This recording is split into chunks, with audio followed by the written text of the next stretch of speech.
Are there things you're going to do different or that you try to do different now than you did as a dad? Probably be easier on him. Yeah. Yeah, it's fair. It's your grandson, it's not your son. What's up, everybody? Welcome back to another special episode here on Youth Inc. As always, brought to you by Audiorama and our friends at Invisalign. Invisalign is the #1 doctor trusted brand, having transformed over 12 million smiles over the past 25 years. Invisalign allows you to continue to make a trusted decision to help build the confidence for your child. So you can find out more at Invisalign.com or talk to your doctor. On today's episode, I am so happy to be joined by my father, Chris Olsen, for a special Father's Day edition here on Youth Inc.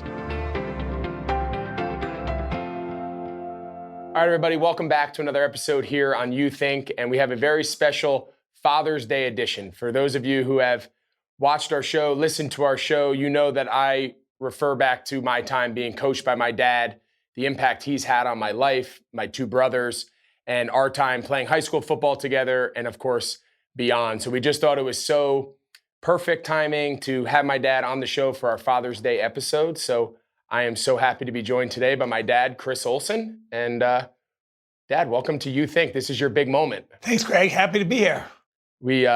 I know you probably don't listen to as many episodes as Mom, but almost every single episode, something, mostly good, somehow you are referenced in the episode, whether it's a story of you coaching us or parenting us or how our car ride home, we're going to talk about all of that. But so for our listeners, this is going to be a treat. They can get it right from the source. Okay, let's go. All right. So, as a lot of our listeners know, right? So obviously you were our high school football coach. The two, Chris and Kevin and myself, Chris being the oldest, Kevin being the youngest. But take everyone back before that. I know personally how close you were with your high school football coach, the impact he had on your life, the impact, he had as you carried on to not only your coaching career, but just the way you operated. Just give us a little sense of that relationship. Why was that relationship so important to you as a young kid? Well, the relationship I had with my high school coach is probably what put me where I am today, wherever that is. I mean, I had no intention of going to college. I was actually working for the road department after I graduated high school. And he called me up one day and he said, "Hey, what are you doing?" I said, "I'm not doing anything, coach." He goes, "Okay, you're going to college." I said, "What do you mean?"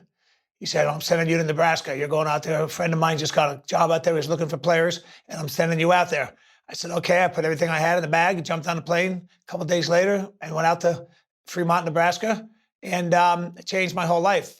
I was able to graduate from there with a degree in phys ed, and then come back and start teaching, and right away got into coaching immediately, like 1970. I want to say 1974. I was back there coaching, and the best decision I ever made. I talked to him quite often, probably once every month. And I was up to New Jersey not long ago. I made a special effort to go visit with him. He's now 85 years old. He still looks like he's pretty tough. And but my high school coach was everything to me. Yeah, so give us a little sense of your high school sports experience, right? So much of what we talk about here is the youth sports experience, and we're going to talk about what ours was together. But how much did your youth football experience, not only your relationship with your coach, but just what it was like playing for your high school, playing growing up, and Uncle Walt, your brothers, your sisters, like what was the entire experience like for you, and how did it shape you as you talk about moving on to being a coach and going off to college and whatnot? Well, in high school, I played hockey and football, obviously, and football is really the sport that probably kept me on the right track and got me going in the right direction, because I think there was something special about those coaches. And it was just something I wanted to do. And like I said, I had no intention of going on to school, but I wanted to play football. So I figured, okay, I can do both. And it just turned out to be such a great situation. Our family was a little different. My brother was also right behind me, about a year behind me. And he actually came out to school the following year and stayed there for 4 years and married a girl from out there and never came back home and became a very successful high school coach out there. So, you never know.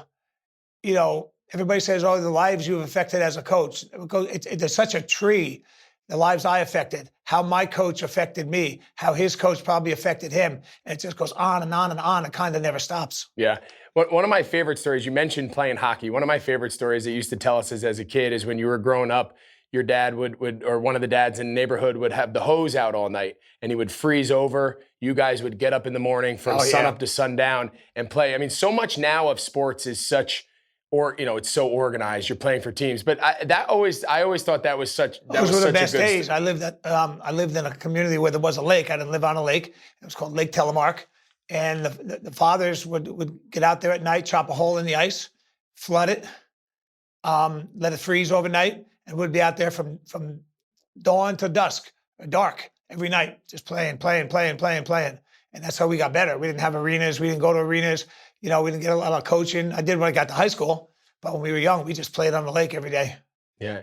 And what was it about, you said that football kept you on the right track. Like, what was it about football? We talk a lot about, we've talked to different coaches from basketball, men's and women's basketball and baseball and, gymnastics. We've covered a lot, but, we're all biased. There's something unique about football. Well, yeah, I'm definitely, I don't want to say I'm biased. I like to think I'm right, but he says that a lot. I think football is a special game played by special kids.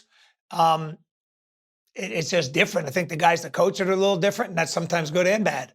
And it just attracts a different kid. And I think the kids, and everybody says, oh, it's changing. No, the game's not changing. The kids that play football are still the kids that play football. If it was easy, there'd be 200 kids out instead of 75, Yeah, and before you got to Wayne Hill, so we'll back up. So you come back from Midland Lutheran. You mentioned you went out to Fremont, Nebraska. You played there. You come home.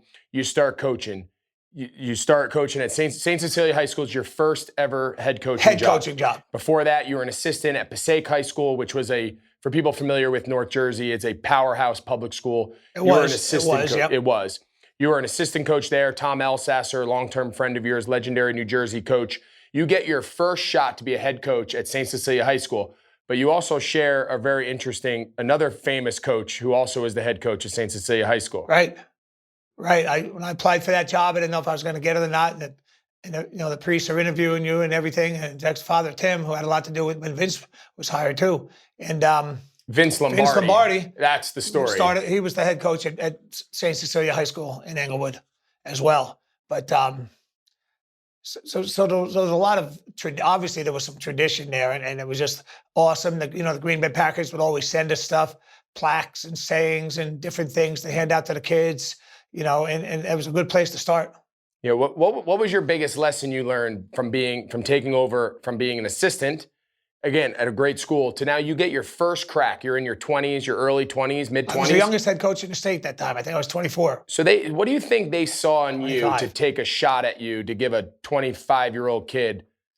I don't know, and I'll never forget when after the interview, I got a phone call from Father Tim, and he said to me, Chris, I really liked you. You did a really great job in the interview. I'd love for you to have the job. I'm just, it's something I don't know. You don't have any experience, meaning a head coach. I said, that's true. I said, but just keep one thing in mind. If experience meant everything, we would never put a man on the moon either. There you go. And I wound up getting the job, and the rest, kind of just fell into place a little bit. That's a good line. I've never heard that one before. You've been saving that? No, it's... All right, so you move on from St. Cecilia High School and you go to Bergenfield, a bigger school, big public school. You win your first state championship there. You also lose a couple heartbreaking state championships there. Take us through now this evolution of your coaching philosophy. What has changed? What have you learned? Like, what can our listeners who are coaches out there at the early of their career, like, what is that growth pattern as you start chasing those bigger jobs and you start building that culture the way you want to see these teams be run? I think when you take a head job, I really don't know if there's such a thing as being ready for it. I think it's being ready for the challenge is one thing, but being ready to be a head coach, I think you sometimes just have to hold your nose and jump in the deep end and survive a little bit. You look back, you make mistakes, things you should have done different. I'm not talking X's and O's, just program-oriented type things, things that you should have done different, handled different. But all that comes, with time. And so what I tell guys all the time is, be patient. It's not going to be easy. You're gonna make mistakes. That's fine. Don't worry. Don't get too wrapped up in the X's and O's. Worry about more about the kids and the program, and because your program will carry you further than players will carry you. Because your players are going to leave you every year. But if you build a good program and you're solid, I think that makes a big difference. A story that I'll never forget, and I don't remember exactly the context, but we had a tough game, or we made a bad play, or we lost a close, whatever it was, and you talked about you were playing in a state championship at Bergenfield, and your best player runs 319, which was a play that we still ran when you coached us, and he's going in for the game-winning touchdown, and he drops the ball, and it bounces out. Going for the 2-point conversion to win a state championship. We had scored. Now we're behind by 1. Yeah, we're going to go for 2. We got Dean Babako, went to East Carolina, was a really good player, and he's just running. He was untouched. Untouched going into the end zone. He's just running, and as his arm comes forward, the ball falls out. Everybody thought he was trying to do something silly. He was not. The ball just fell out, went out of bounds, and we lost by 1. And the middle linebacker who chased him out of bounds was Greg Schiano from Rutgers University.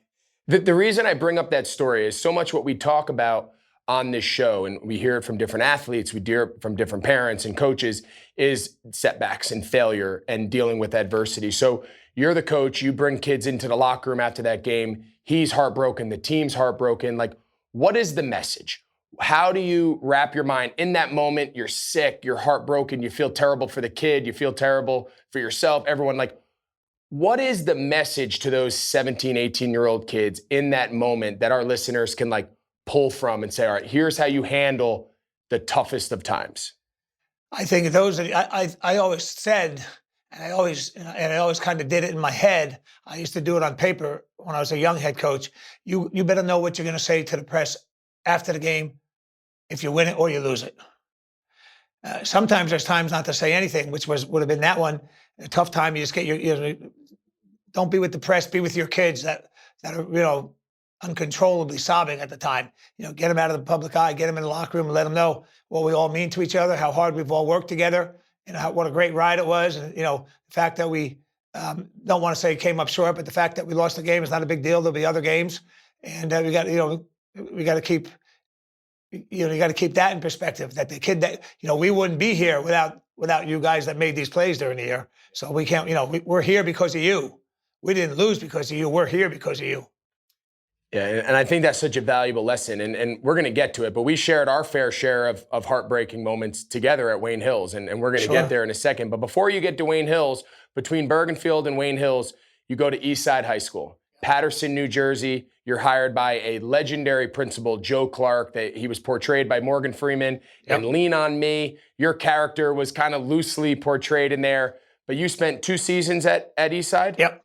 And before Joe Clark let you go. But I know the impact Joe Clark had on you. But like, what did that experience at Eastside? It was a very different type of school, inner city school, chain in the doors, fire marshals being locked out, Joe Clark being thrown in jail. I mean, it was a different world. Like, what was that experience? What did you take from that experience, those 2 years at Eastside with Joe Clark, with those kids that you were able to continue to move forward and carry? Yeah. Being at Eastside was certainly different. And it was not, when I look back on it, it was something I'm glad I had an opportunity to do. Working for Joe was different, but I really enjoyed it. I would talk to him, maybe a little bit once a year, maybe twice a year. He actually moved down to Florida, had a small horse farm, and was recently last year passed away. But I'm still in contact with those kids. Those were kids that didn't a lot of those kids didn't have much. And we were able to give them a little bit something, send some kids to college, things of that nature. The one kid, Vaughn McCoy, my first year there, got him. I didn't get him. He got himself a scholarship to Rutgers.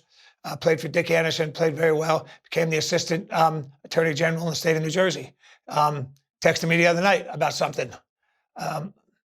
Actually sent me a picture of a program the first year I came there with his picture on it and my picture on it. Yeah, you showed the kids. Things like that. So I still hear from those kids quite a bit. Still hear from, Antonio Figueroa, who was my quarterback there, who had a really rough situation, is now a real successful businessman. So I enjoyed those times.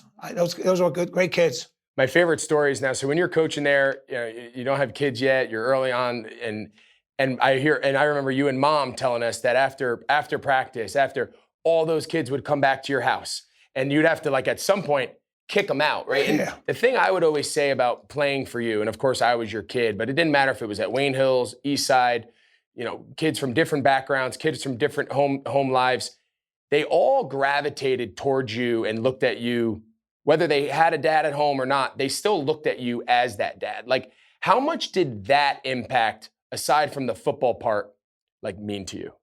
Well, I think that's huge. I mean, that's when we get right down to it, that's what it's all about. We're going to win games along the way, but you can win games and not develop those relationships too. Those things were special to me. The kids reach out to me all the time. Coach, thanks for this, thanks for that. I couldn't have made it without you. And it's not what I did, just the fact that you give them time and you believe in them a little bit and you push them. And you push them a little bit. You push them harder than they thought they could push themselves as well, because sometimes they're not getting that at home. And those were some really great days to look back on and reflect. Yeah. All right. So your next stop after Eastside, Joe Clark lets you go, and you get offered the job at Wayne Hills High School. And you call a bunch of your college buddies. You mentioned Dick Anderson, just guys around the college scene, and you say, "Hey, what do you guys know about this job at Wayne Hills?" And they tell you that it's known for what? It's known for geese shit. No, yeah, they told me. You said it's known because it has a lot of geese shit on the field. Right. They told me not to take the job. They've never won there. And they don't recruit that school. It's going to be difficult to win there. But me and Mom went to a baseball game one Saturday up there. Just took a ride up to look at the school, and there happened to be a baseball game going on. So I got out of the car and I watched the baseball game. There's some good-looking kids running around. I've actually stopped the kid. His name was Bobby Daly. I know him now as Bobby Daly. He became my quarterback. I don't know who he was the day I stopped him. I just said, "Hey, how'd the game go?" And he told me, bum, bum. And I said, "Well, hey, how do you guys do in football here?" He said, "Not very good, but we got some good players."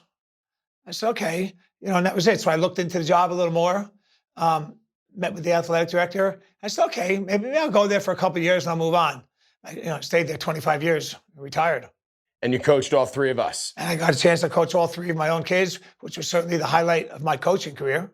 Yeah. So, all right. So you take over that program in 1985, but 1986 was your first season, right? So I was just born in 85. So in essence, my entire life revolved around Wayne Hills. So you take over that program. We don't live in Wayne. We're living out of town in Clifton at the time, right? Yes. We move into Wayne. We move into the wrong side of town. We move into the Wayne Valley side of town. So for those who don't know at home, our town was split in half. And if you lived on one side of the road, you went to Wayne Hills. And if you lived on the other side of town, we went to Wayne Valley. But as you said, you never thought you were going to be there long enough that when we were babies, that one day we'd have to decide that we'd eventually go to high school there. No. So you build this program up. We are your water boys. We're your ball boys. And we're watching you build this culture. So I want to talk to you about program building. I want to talk to you about what you value, not X's and O's, not scheme. The elements that I've carried with me the longest from just watching you grow programs, watching you coach, was always everything else. It was the commitment. It was how hard to push people. You mentioned it before. You push them harder than they're willing to push yourself. I've described your coaching style on this show 1,000 times. I want to hear your words of how you describe, if I drop my kid off to play for Chris Olsen, what should he expect? Well, one thing I always told the parents, I said, we're not going to treat every kid in every situation the same, but we will treat every kid fair. And I think that's the big thing. I think if kids know you're being fair with them and you're doing what's in the best interest of not just them, but the entire program, and they'll buy into it. And my thing was always, kids are easy. Get the parents to buy into what you're doing. To sit down in a room full of parents and say, "Hey, we're going to start working out Tuesday night after Memorial Day, and we're going to do it 5 nights a week, and you can't miss." You got to the parents have to make a commitment. And sometimes I think today that's where the difference might lie. I said, because the kids will always do what you want to do. You got to get the parents to buy into, this is the best thing for my son or daughter, if you're coaching a girls team, to be the best, to have the best opportunity that they can get. But I always prided ourselves in all the little things, the camaraderie, eating together, going to summer camp together, hurting together, laughing together. And like I said, you're going to win your share of games along the way. But it's all the other things. Now, there's a lot of teams that don't win their share of games along the way, and then you wonder what's wrong. But kids aren't that different. I was told we'd never win a game up there, But kids are kids for the most part, unless you're just in tremendously over your head. You just got to pull everything else together and forget the X's and O's and who's a good call player and who's tricking this guy. Be sound. Don't make too many mistakes and get the kids to really buy into what you're doing. That's the key. And then most importantly, get the parents to buy into what you're doing. Well, that's been a big thing that we've talked about here. So go deeper. Like, what were some of the ways? I mean, I remember what you were doing, but like, what were some of those ways that you would get the parental buy-in? How did you get parents to buy into not only how you were going to coach their kid, how you were going to push their kid, hold them accountable, discipline them, love them, everything in between? Like, what were those things that you found to be the most useful?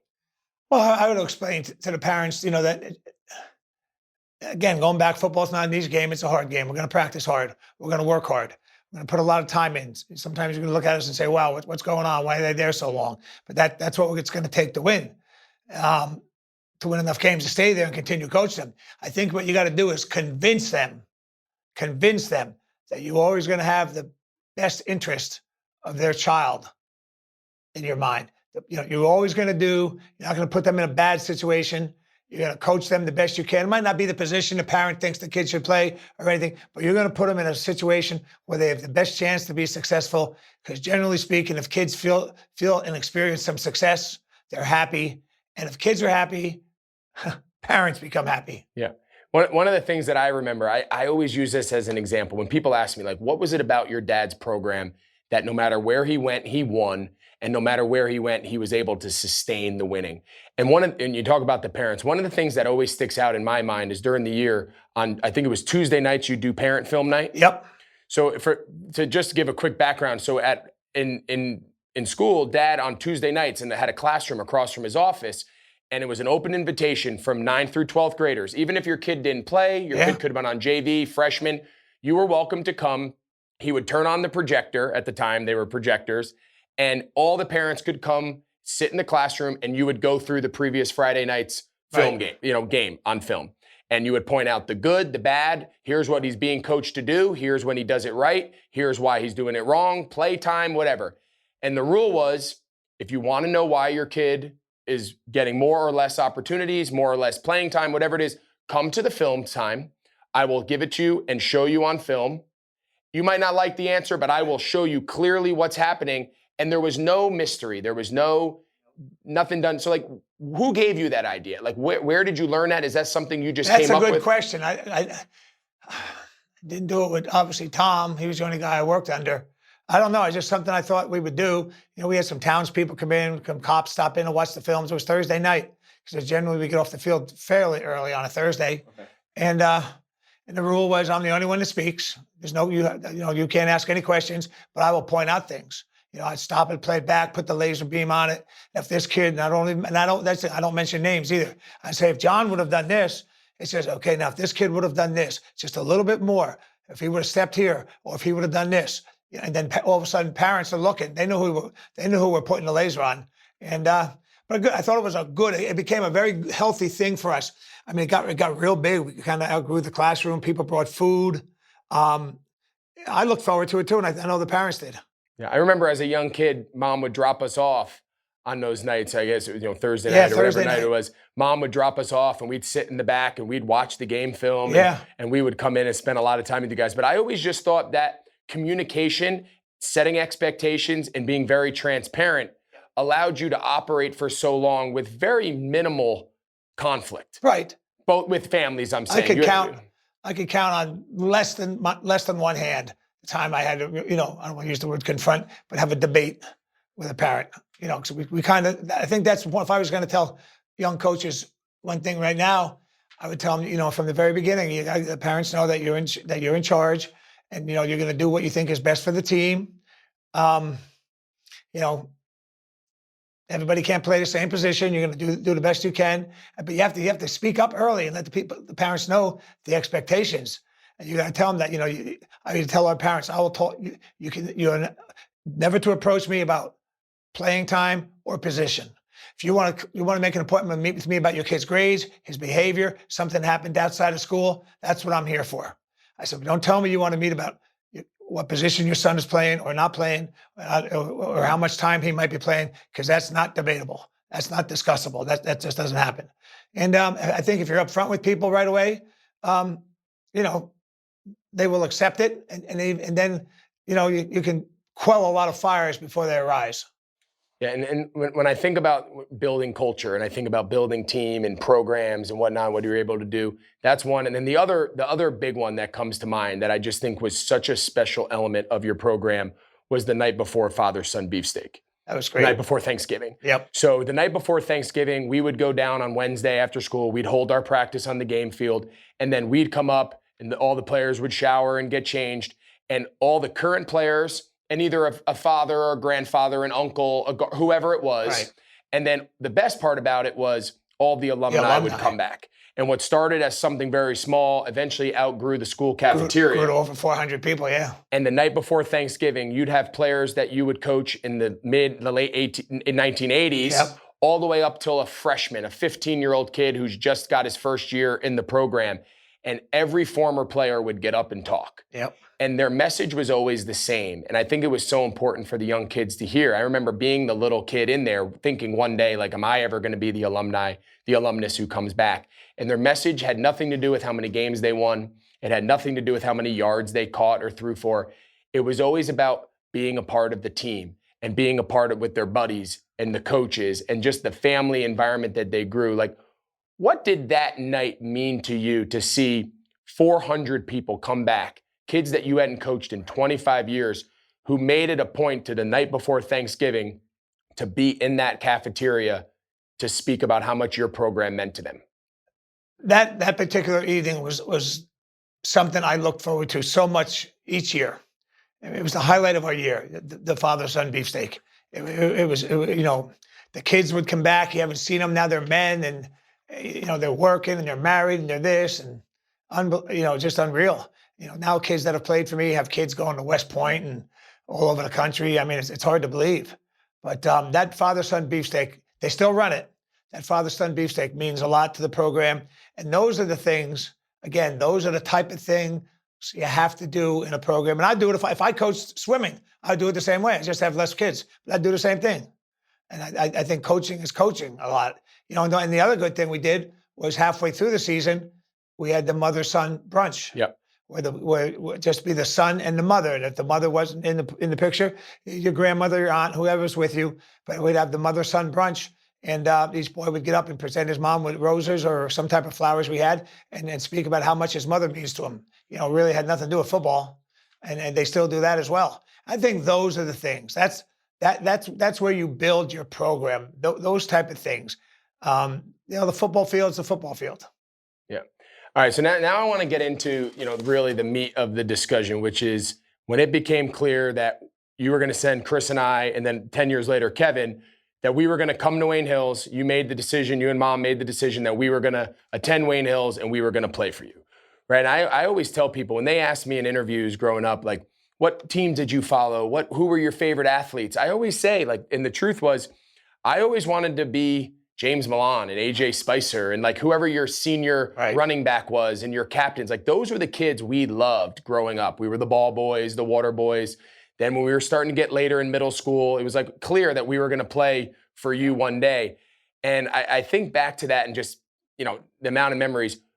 What was the anticipation, or did you spend some time thinking about okay, coaching my kid in Pop Warner, assisting basketball, you were always around.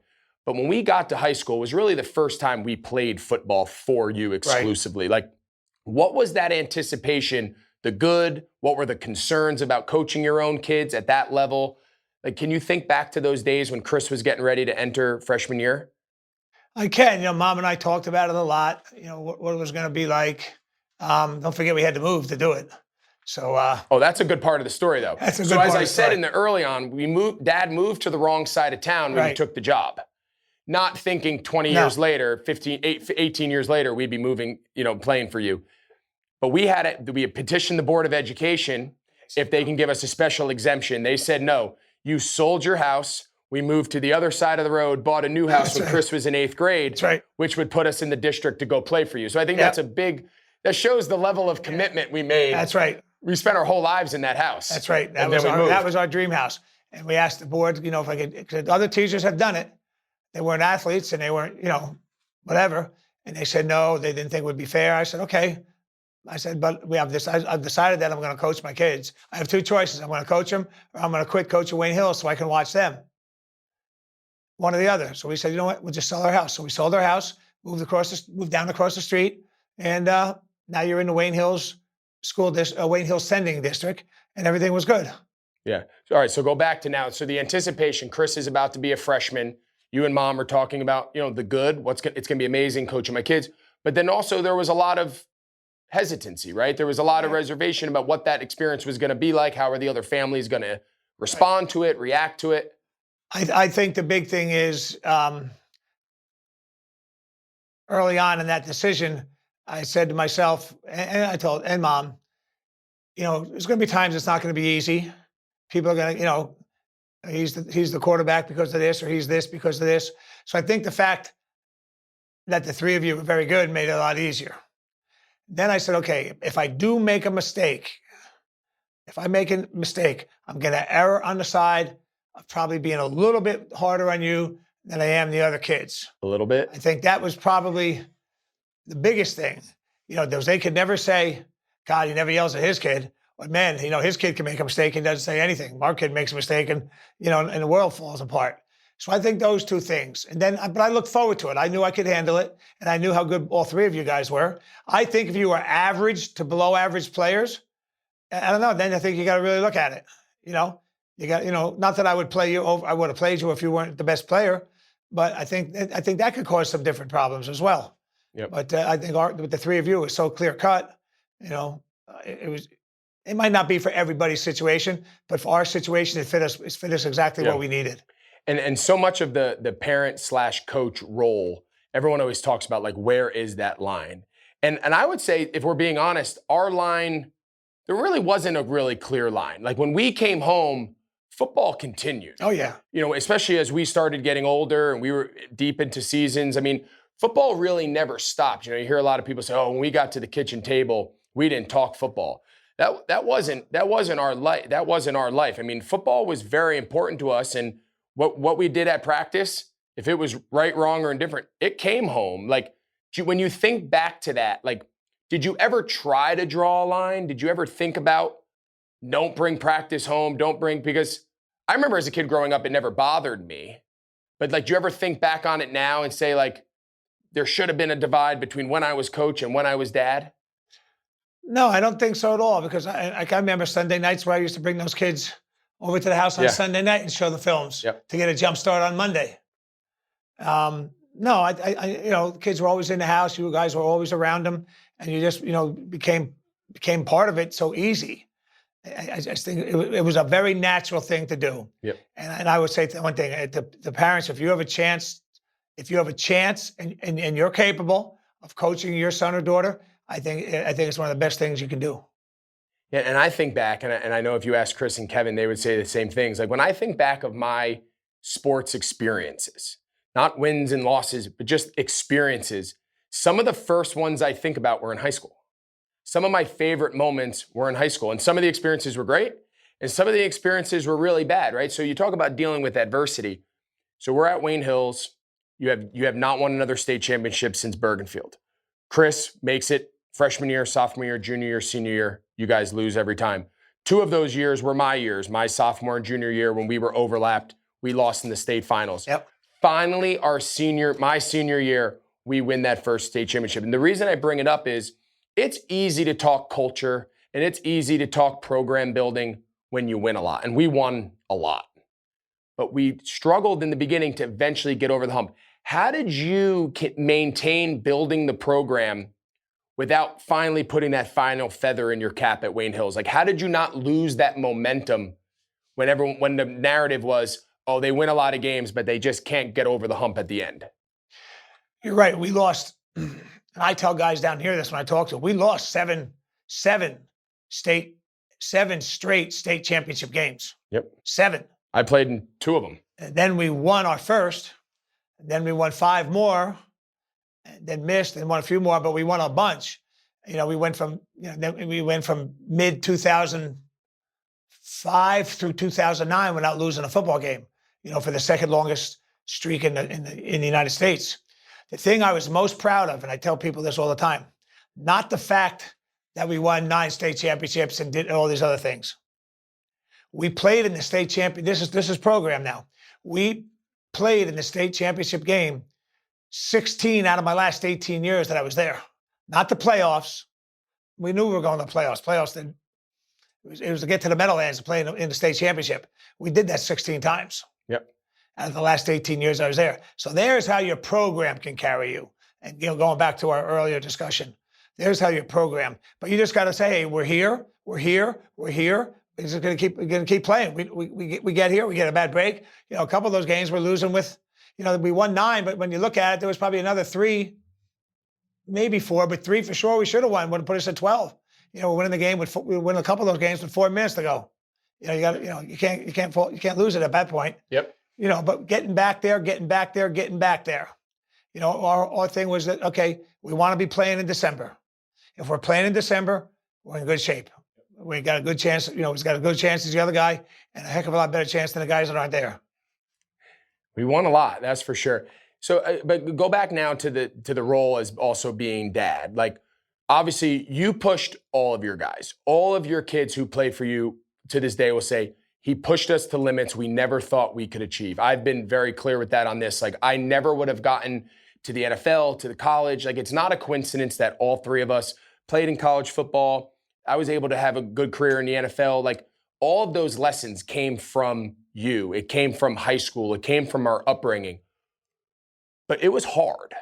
And I remember sitting there, one of the first things I ever heard, something that lasted with me the rest of my life, is you would say, no one said it's going to be easy, but it's going to be worth it. It's going to be worth it. And that was like the mantra of your program. And I think back to those days, it was hard. It was demanding. It was challenging. It was hard, and we were good players. Yep. And it was really hard for the kids who they were doing all the same hard work, and they weren't really playing much. Right. So, like, what was it about? Like, is that just how you've always been wired? Was that how you were coached? Like, how did you come every single day and never waver? Because I think if the greatest compliment I could give you was win, loss, June, July, or December state championship, every single day that you were a part of it was full speed. Yep. Was full throttle. And that's hard. Yeah. That discipline and routine is very difficult. Like, where did that come from? And you coach, I coached for 40 years. Now you read an article, this Johnny Jones is retiring after 4 years. He's burnt out. Haven't even started yet. I mean, it's hard. You just got to, if you want to get into coaching, if the coaching is not something you have to do, and I would tell guys this when I hired them, if you don't have to coach, don't do it. Go 10 bar or something, you'll make a lot of money. All right. For me, it was something I had to do. And I was going to do it right. I was going to do it my way, whether it was, things I thought were right. I was going to, try to do it that way. And I knew it had to be hard. There had to be some type of, okay, now, I don't think it can be a lot of fun coming to football practice every day. And it's obviously not. But, the fun comes Friday nights when the stadium is packed and the lights go on and you're playing in front of, thousands of people. And now you go on in life. There's kids now at Wayne Hills playing that fathers played for me now that are on the team now.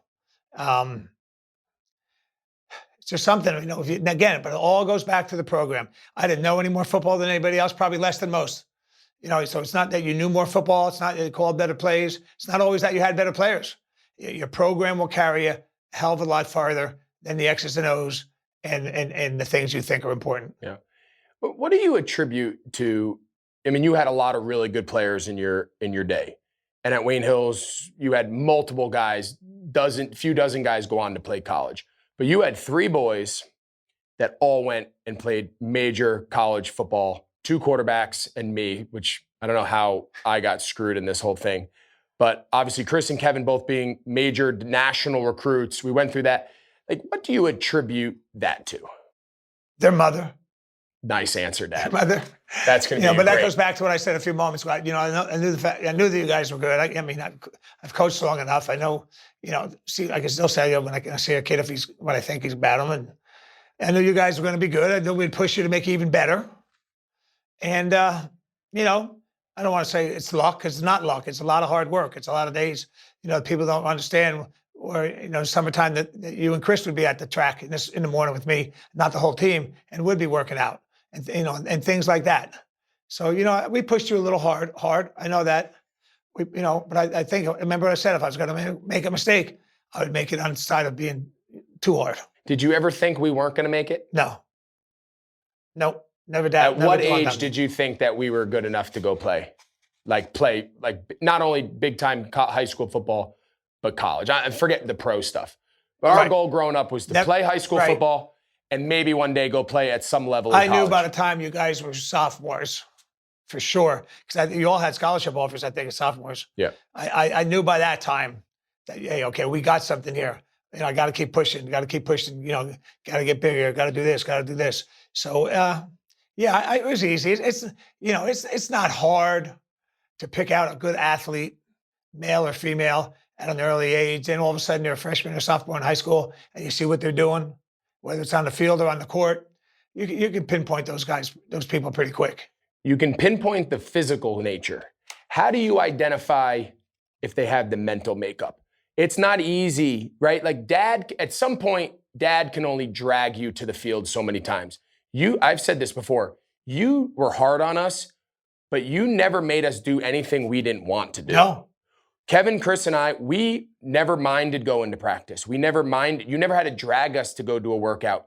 Now, it was hard as hell, and probably in the back of our mind, we weren't thrilled, but you never had to beg us. How do you evaluate whether a kid, your kid or someone else's kid, they might have the physical makeup? How do you determine if they have the mental makeup to do things that, in order to get to high levels, you got to do things a lot of other people are unwilling to do? Right. You got to get comfortable being uncomfortable. That's what I always tell them. You got to be comfortable when you're uncomfortable. And that's it. And guess what? I've had kids with talent that I thought were going to be really good high school players that never made it past the freshman or sophomore year. And I'll run into them from time to time back in Jersey, say, Coach, I wish I never would have left the program. I should have stayed with you. And they always use the word program. They don't say team. Coach, I never should have left the program like I did. I didn't know what I was thinking about. Remember the biggest mistake in my life, things of that nature. And I'm sure there's some kids that left that feel, they feel good about it. But I think if you make it hard, if you make, like you said, there's a lot of kids that are doing the same thing you're doing that aren't playing and getting the accolades that you guys got. And those are the kids I really respect. Yeah. They're there every day. In fact, I forget his name. Who was it that stood up at the last beefsteak I was there and said, hey, I was just a small part of something big, but it's changed my life. I think those are the comments I like to hear. Yeah, it's easy when you know you're going to get a Division I scholarship to work hard. Yeah, but I'm a small part of something big. That stayed with me a long time. Yeah. Did you ever think we didn't love it? Did you ever think that so many of the parents and the coaches that we talk to here on You Think, the balance they're trying to find is, when is it the kid's dream and when is it the kid's path and when is it the parent's path? Yeah. Did you ever fear that we were trying to just make you happy? I did not. No, not at all. I did not, but I know what you're talking about. No, I never ever felt like that. I knew you guys loved it. I knew you guys liked playing. You could see it in your face, you could see it in your eyes, you could see it the way you talk to your teammates. If we were down, if things weren't going, well on the field, not at all. Yeah. Well, I mean, and the reason I think it's so important because I've talked about that a lot in our interviews. And you'll know if your kid doesn't like it, and I don't know what you'll see, but you're going to see it. Yeah. I don't know what, because I never had. I've experienced it with other kids. They're giving you the effort, but it's not quite there. You can see it in their face. I've had to over the course of years pull a kid in and say, "Hey, Johnny, you're not liking it anymore, are you?" "No, I'm not, Coach." I said, "That's all right. It's not for everybody." I said, "It's not for everybody. It takes, but you can see it in their face, and some of them are probably going to be good, decent players." Yep. But if you're not into it, it's too much work. It's too much work. It's too much commitment. It's too much commitment if it's not something that you look forward to every day, 365 days a year. Well, and now fast forward, now here I am, and a big part of me starting this show is, right, I grew up with you and Chris and Kevin, and this was our life, and this was our world, and we were able to take it a really long way. And now it's come full circle. I'm raising 3 kids. Yep. You're actively involved in coaching them. You help, me and you coach Tate's basketball team. We've coached the boys' baseball teams. We go cheer on Talbot. Flag football. Flag football. We cheer on Talbot. Everything she does is great. We just yell from the We sideline. just yell, good job to Talbot as she runs around chasing the ball. Are there things that you see now as a grandpa? You're almost starting this whole cycle over again. We're going to coach Tate and tackle football this fall. Yep. Are there things you're going to do different or that you try to do different now than you did as a dad? Probably be easier on them. Yeah. Yeah, that's fair. It's your grandson. It's not your son. Yeah, that's fair. Now, not too easy though. But yeah, you know, I think, you know, he's a young kid. Tate in particular, you know, he's going to have to look up. You know, he's living with with you. Not in your shadow, but he's living as, you know, you as his father, and people expect things. And again, he's 10 or 11, and so, you know, we'll take it easy with him. But I certainly look forward to it. But it's going to be a lot like coaching you guys, and I can look at him and see that he's going to be a pretty good player, and we got to push him a little bit to make sure he gets to be the player he can be. Yeah, and I think this whole tackle football experience this fall is going to be interesting for all of us. But you know, I find myself as we close here, like I find myself.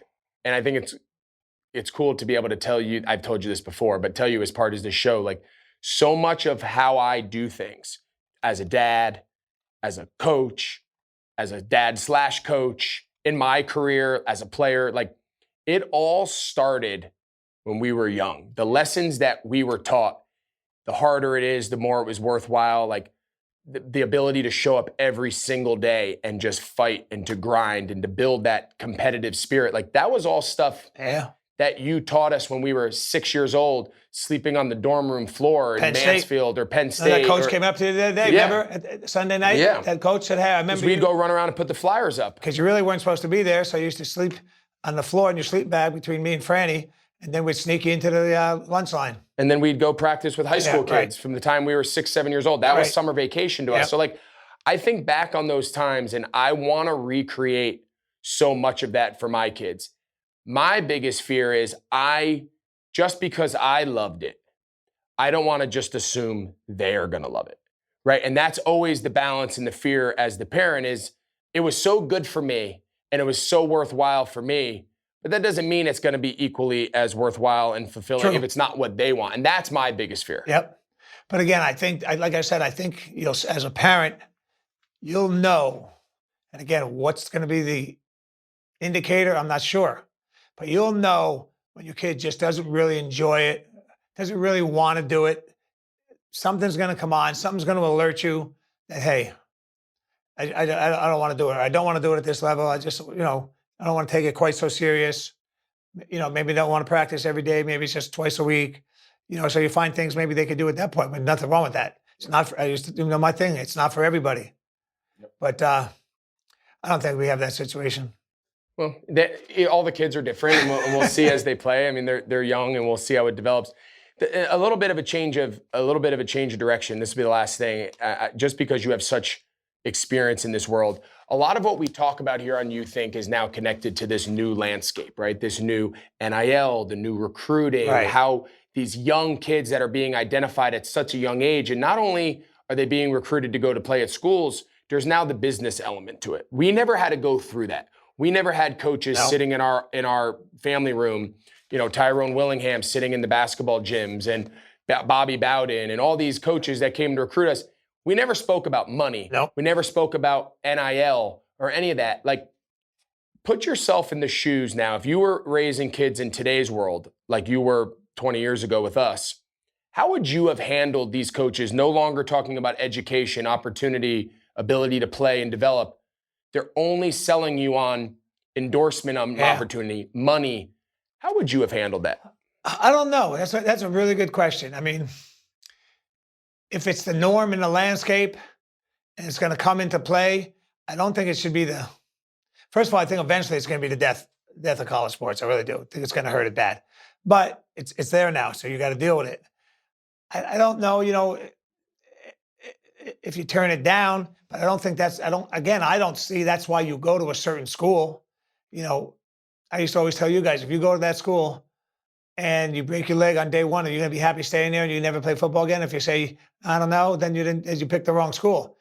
You know, it's certainly made it harder on kids, but I think it's really, really going to hurt the game more than help it. Yeah, okay, so maybe your quarterback, he's driving that fancy car now because the dealer gave it to him. And it's in the paper, it's online, he's getting X amount of dollars. What about the poor tackle who's getting zero? I'm supposed to be out there and bust my chops for you every day? Or the center who nobody knows who his name is? I'm supposed to bust my chops out there every day for you? I don't know. I think it's got to create some animosity among players. I don't like it. It's certainly part of the landscape right now, but I don't like it, and I don't know how we would have handled it. As far as I know, it wouldn't have been, hey, who can pay me the most money to go to your school? It wouldn't have been that. But I think it's a mistake. Yeah. All right, as we close, when you think back to all the stuff that we were able to do together, not only personally, but just especially through sports, me, Chris, Kevin, what are the memories that you remember the most? I think with all of you walking off the field after a game, particularly a hard game to lose. I could, walking off with all three of you when both of us were in tears, or three of us when you were playing with Chris over a game or a championship we had just lost. I think about those things more than I think about the games we've won. Yeah. Those were hard. Yep. And I remember I knew the first couple days, it was always the same routine. We could have played the best game of our lives. We were going to come home and there was something else we could have done. I do this now to my own kids. And then like 2 hours later, it was going to be like, you guys were awesome. Yep. You guys played your ass off. And I know we lost, but you guys were awesome. But there was going to be that little in between where it was like, yeah, you should have made this play. Well, you didn't catch enough balls. I would have like 10 catches, but I needed 15 to win. I always tell that story that a couple years ago, we got done playing Tampa Bay, and I had 9 for 180 on Monday Night Football. Yeah. And the first question you asked me when I walked into the lobby of the stadium after the game was what happened on the third down ball I missed on the sideline. If there's one story that sums up my life, right, that's this guy right here. But I wouldn't trade it for the world. Those are the things that, and everything, that relentlessness, that commitment, that grind, the same stuff I try to implement in my kids. I learned from him, the best coach I've ever had, the best dad, and to be able to do this together on Father's Day is awesome. And next time we're going to do one with Chris and Kevin. Oh boy. And then we're going to get a lot of the stories. So this is just the tip of the iceberg. Oh boy, watch out. But Dad, I appreciate you doing this. Oh, it was great. I think people are going to love hearing directly from you because they've heard me relay a lot of your stories through the show. So I appreciate you coming. Man. I love doing it. And this was awesome. Thank you. Till next time. All right, so Dad, we're going to ask a few audience questions. Typically, I answer them, but for today, we're going to send them in your direction and see what you think. So Joanne asked, how did you prepare me for the inevitable failures or setbacks that are bound to happen through life, not only in sports, but beyond? Well, I think those are the things that can really shape a young person or anybody, how they deal with the adversity. Do you have a tendency to go into a shell and give up and get down in the dumps and beat yourself up? Or are you that type of kid or person in life that can come back the next day and say, hey, I can do this. Maybe you lost your job last week, but what are you going to do? Go unemployed for the rest of your life? No, get off the chair and get out there and let's find another job. Life is not fair. Life is not fair. There's going to be a lot of things. And losing a football game or a basketball game, if that's the worst thing and I've said this many times, if this is the worst thing that happens to you in your life, you're going to lead a pretty good life. But guess what? It's not going to be the only thing that happens. When Greg was a junior, his mom got cancer. What are you going to? I mean, we were all worried, but you have to keep going. He had a son that was born with a heart problem. What are you going to do? Sulk about it? I mean, we all felt bad, but let's go, guys. We got to come up with an answer. That could be in anything we do. And I do believe sports, and particularly football, can help a kid in that direction. All right, Dad. So our next question from Lynn. What is one teaching moment that you look back on with me that you wish you handled differently? Oh, boy, good question. A situation I handled that I regret and wish we have done it another way. Oh boy, When you threw my trophy out the window? Is that No, one? it doesn't bother me. Um, oh, that is a really hard question, and I wish I could come up with a definitive answer on that. I really do. I really can't think of a lot of things that I said that we've done. That I said, God, I shouldn't have done that, or if I had to do it again today, I would not do it. I really mean that. And that's not trying to. I'm not trying to get away from answering the question. I'll answer it. I can't come up with something right now. I'd have to put some really serious thought into that. All right, so the next question is for both of us, Dad. So I'll go first. What is the best piece of advice that you give to your kids? And I think the biggest thing I try to implement to the three kids, Tate, TJ, and Talbot, is nothing's ever going to always go your way. Nothing's always going to be easy. Nothing is really going to go as planned. And if you can't learn to bounce back and you can't learn to respond and move forward in a positive manner, life's going to be really hard for you. And I think that's something that I know in our house, we try to really teach that every single day. And it could be something as similar as striking out, or it could be getting a bad test, or maybe doing something wrong and getting in trouble in school, or being held accountable for something at home. Whatever it is, like, yes, we're going to correct it. We're going to be hard on you. We're going to hold you accountable. But then we've got to move forward. We've got to be able to put this behind us and move forward, because life doesn't stop. It's going to continue to go. We need to continue to find a way to press forward, learn from our mistakes, put them behind us, and forge a new path. So I think that's the biggest thing we stress on our kids every day, is that just daily pursuit. You're never going to be perfect, but that's that daily pursuit of, let's be better than the previous day. Let's learn from our mistakes, and let's continue to move forward. How about you? I think I could reiterate a lot of those same things. Obviously, we had a pretty good idea where Greg got those from. But I think that's the big thing: being able to bounce back, and be the guy in the mirror. Sometimes, can you look in the mirror can you look in the mirror and say you actually did your best today? Can you really do that? And if they would say yes, fine. And there would be times they say no, I could have played harder. Well, then you got to learn from that. You got to learn from those things. Don't, a mistake is a mistake, but when you start doing it a couple times, it's not a mistake anymore. It's a habit. So I think the best advice I gave my kids growing up, not just in sports. The sports was pretty easy.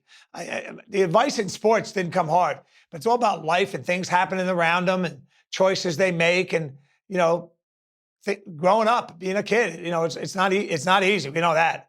So, I think being honest with yourself, being a good kid, that's probably the best advice I've given them. All right. So the question is, do fathers with kids in sports today have it easier or harder than in previous years? I'm going to say they have it harder. I think the challenge is just, again, raising a kid in today's world versus thinking back to just 30 years ago when I was coming up in youth sports. There's a lot more decisions to be made. I remember when we were kids, there was no decision. You played with your town in whatever sport, whatever season it was. You played one sport a season. You played for the same organization for the most part. You played with the same kids. And then when that season was over, it rolled into the next. And we did that all the way till high school. In high school, you went to whatever school your address sent you to. In our case, we moved to go play for you.